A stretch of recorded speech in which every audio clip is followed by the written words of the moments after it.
No, Jim, there is not. But this week, the fans, not the players, were put on blast. Now, this is an important game. The Redskins looking to make up some ground in the division against the Eagles.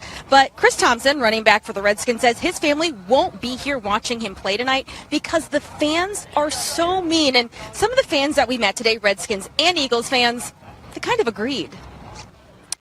Clearly some common ground on that one. You see this beer here, that is a local brew here in Philly. Usually the Redskins-Cowboys are a bigger rivalry, but with what's at stake here tonight, this one sort of takes precedence. Live from Philadelphia, Sherree Burruss, News 4 Sports. Sherree, can you bring me back one of those cans? That's a good souvenir there. I want that. That's a keeper. I got this one for you, Jim. They are so banged up. Here, this is not the injury report, but it might as well be. It is this long. This is the Capitals' first chance at revenge this season, as you said it. The three-time Stanley Cup champions, Pittsburgh Penguins, in town for the first time this season. So maybe no dad swag, but Cousins looking to use his swag on the field to beat his former offensive coordinator, Kyle Shanahan, now the head coach for the 49ers. Kirk Cousins and the Redskins all smiles, and rightfully so, after today's big upset in Seattle. Our cameras capturing all the emotion right after the game. Their emotions mirroring those of Redskins fans everywhere. Welcome into Redskins Final. Missed opportunities from Seattle. A resilient Redskins defense with Kirk Cousins in the offense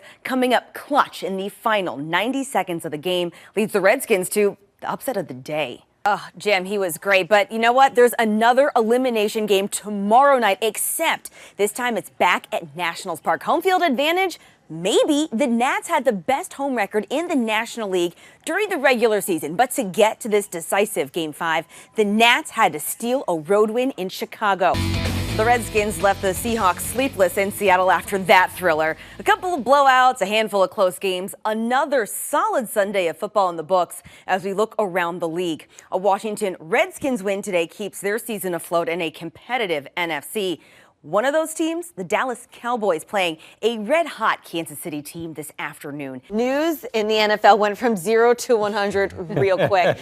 In just the last hour, a judge upholding Cowboys running back Ezekiel Elliott's 6-game suspension. Skins fans asking themselves, why not yesterday? Well, yeah. Then a blockbuster trade, the San Francisco 49ers acquiring Patriots quarterback Jimmy Garoppolo. This is huge for a couple different reasons, one being how this could affect Kirk Cousins' relationship with the Redskins. Now switching to football, the Redskins looking to come out of the bye with a win against a winless San Francisco 49ers team. But guys, they are so banged up. Trent Williams not practicing today. Wizards back in action on Tuesday, hosting the Mavericks at home.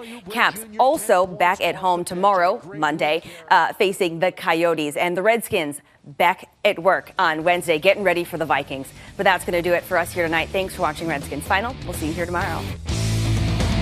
Wizards play 2 of their next game against teams from the Western Conference. If only they could bring some of that California, Texas weather with them so it's not so cold. But on paper, tonight's matchup looks like it should be easy for the Wizards. And as you said it, John Wall's return as they're taking on the 1-10 Dallas Mavericks. Wall will be back in the lineup tonight. But we do have some devastating news from the baseball world. Former Blue Jays and Philly pitcher Roy Halladay killed in a small plane crash. That crash happening earlier today off the western coast of Florida, just north of Tampa. Investigators looking into what caused that crash. It's cold out here on the field. It was cold in that locker room. But we have to say the Redskins are holding themselves accountable for what happened tonight, especially the defense. They allowed the Vikings to score 21 unanswered points in 4.5 minutes of game time. And the Vikings, as you saw it, they were able to capitalize on those Skins' mistakes.